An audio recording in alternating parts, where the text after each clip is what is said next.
Time for some reliable clock action. Let's crack on.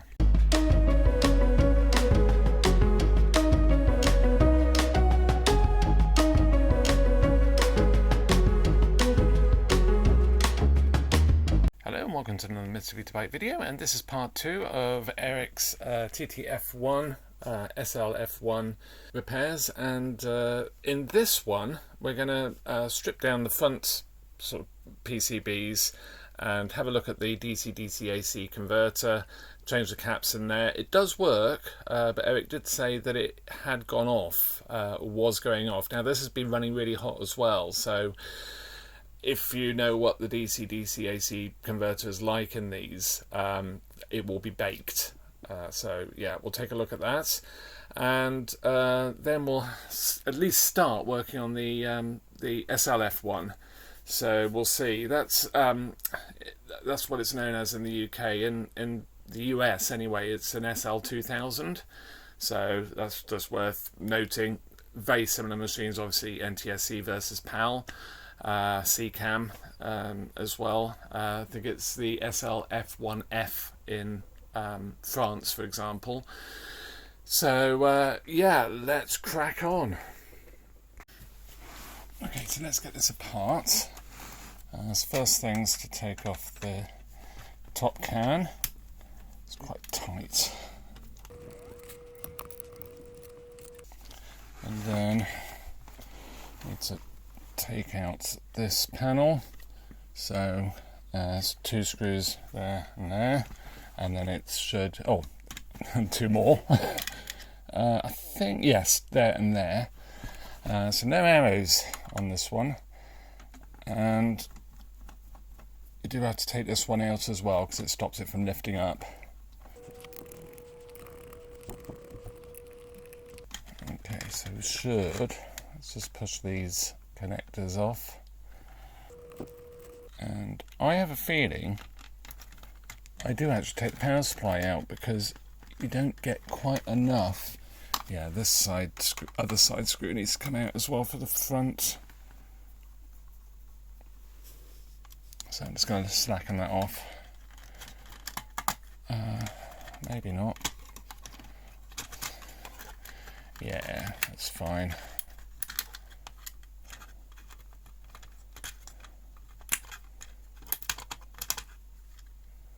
Lovely. So then we have DC-DC AC converter and 2 backup batteries. This has never been opened, so take these screws out. Yeah, so I was saying before I really sped myself up, they're all self-tappers, all the same.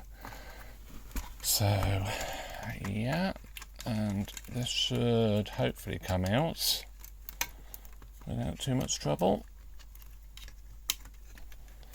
So a couple of connectors to undo.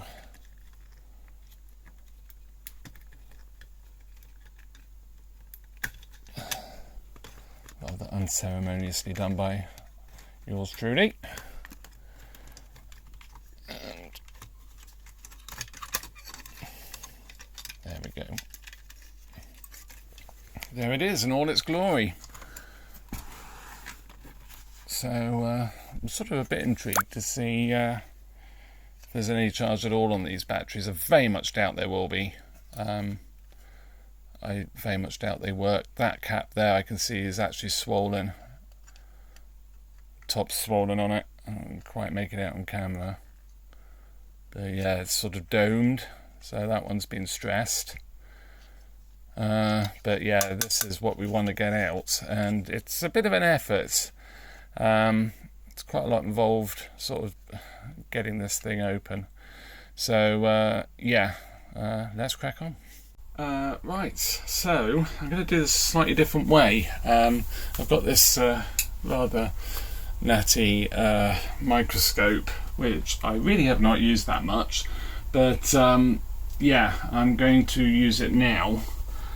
We'll see how we get on. So let's put the big iron on. This is only a tiny bit sketchy. and then we need the desolderer on as well. And basically what I'm going to do is I'm going to use the high-powered iron. So this is 100 watts iron, and it's just ideal for desoldering cans. Now a lot of people actually use a Dremel, well obviously not this part, but the actual can itself, Dremel it open, and I was tempted to do that. I've just bought a Dremel, but I don't like the little bits of solder flying everywhere. I could do it outside I suppose, but even so I don't really like the thought of that. So yeah, I'm going to do it with the desoldering gun and the big iron. So the big iron melts it, the desoldering iron will suck up everything. Might have to use some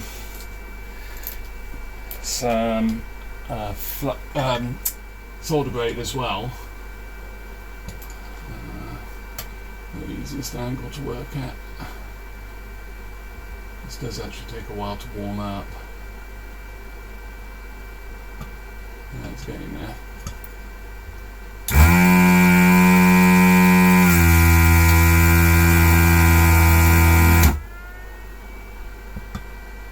Start with the smaller ones.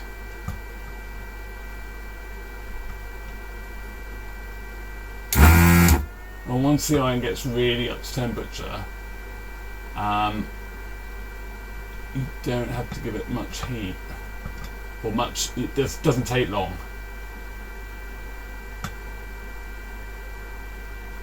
Yeah, it's still way too cool.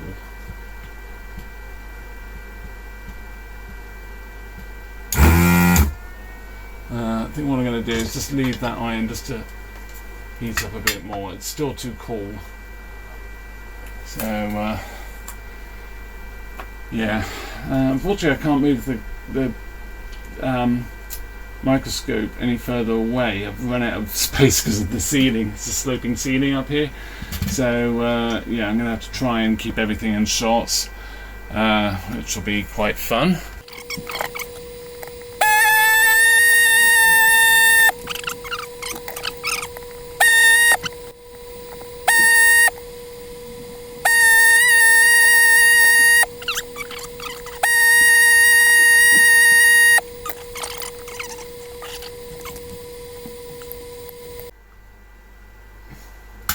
Ow. I wasn't quite expecting that. I didn't realise how much force I was putting on it either. Prefer not to burn myself. And don't know how well this is going to come out because these aren't quite there. In fact, let's just get some desolder braid. That's probably going to be the best stuff. Just to take the remaining. Really, the iron's too hot for this, but.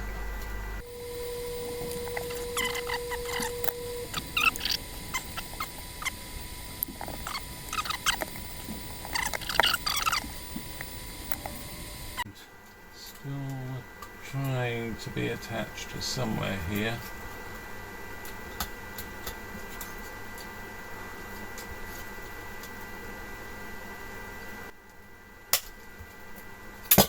There we go.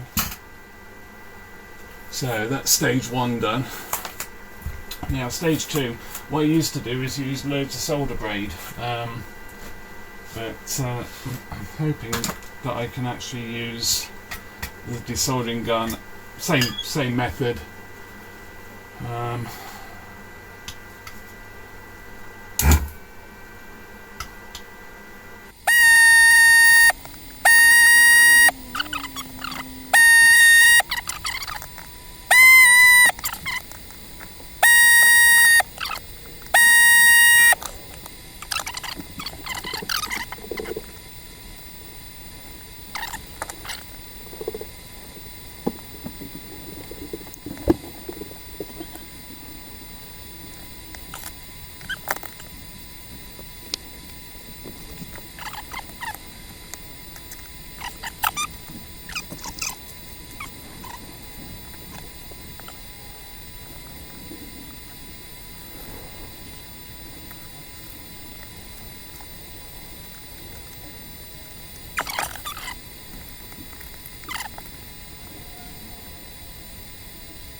hold that side down.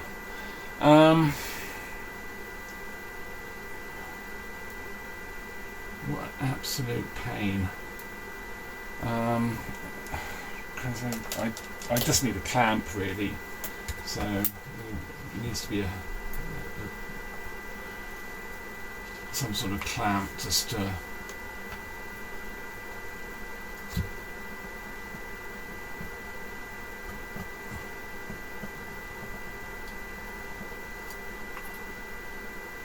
that's clever.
Yay! I think that's done it.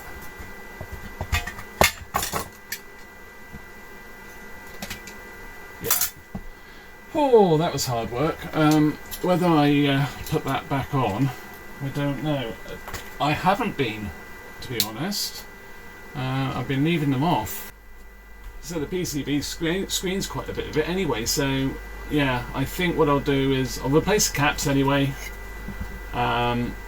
Because they will need doing because I'm quite cooked now. It's warm but it's not hot. So yeah, I'll get those changed and then we can crack on. Let's crack on. I've been busy. I've changed the caps and a couple of them, although they're all or pretty much all 105 degree.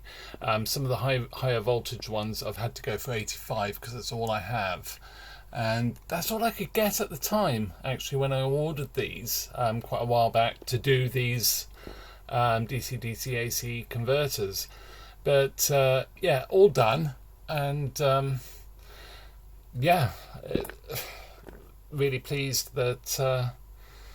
I managed to get into the thing.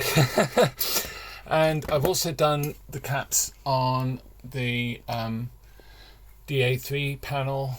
One of them, as you remember, it was that one, was really bad. It sort of had expanded. So the actual caps themselves, they all had sort of signs of leakage or stress. One of them was wet actually underneath. I don't know if I can find that one. So that one is wet underneath. Majority did actually test okay. The larger ones were okay.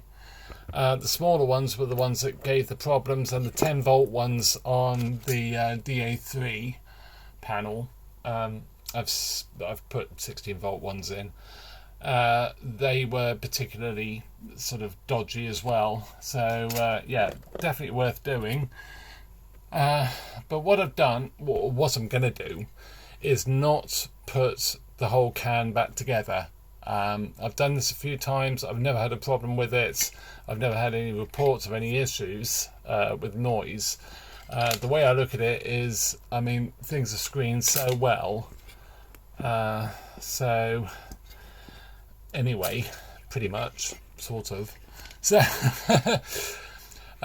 so yes, obviously the bottom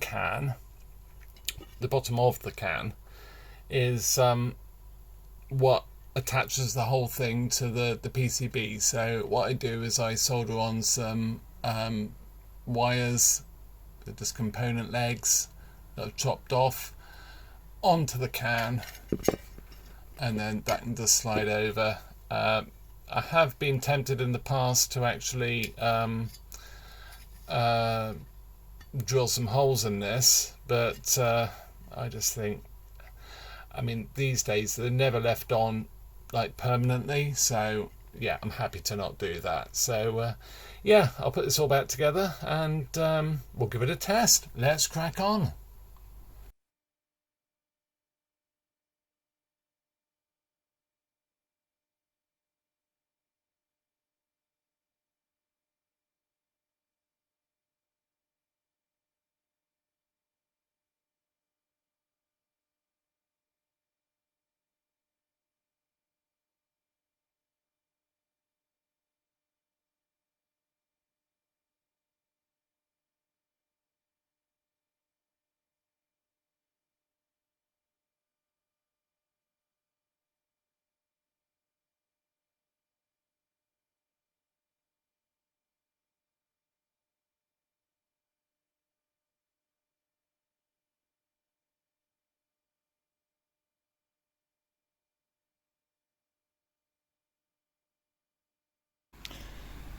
Time to put it back together. Let's crack on.